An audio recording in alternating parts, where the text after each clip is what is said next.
Crypto currency ప్రపంచంలోని తొలి మార్గదర్శకుల్లో Stephen Thomas కూడా ఒకరు. బిట్ కాయిన్ను ప్రధాన స్రవంతిలోకి తీసుకురావడంలో ఆయన కీలక పాత్ర పోషించారు.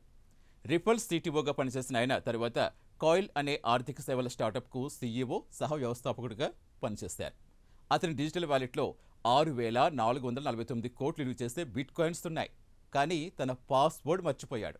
2011లో థామస్ బిట్ కాయిన్ అంటే ఏంటి అనే యానిమేటెడ్ వీడియో తయారు చేశాడు. ఇది లక్షలాది మంది క్రిప్టోను అర్థం చేసుకునేందుకు ఒక మార్గంలా మారింది. ఈ అద్భుతమైన పని కోసం అతను 7,002 బిట్ కాయిన్లను అందుకున్నాడు.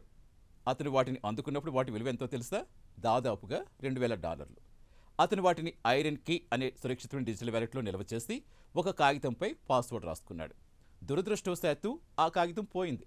దీంతో 7,002 బిట్ కాయిన్లను కలిగి ఉండి డిజిటల్ వ్యాలెట్ను అన్లాక్ చేయలేని వ్యక్తిగా మిగిలిపోయాడు స్టీఫన్.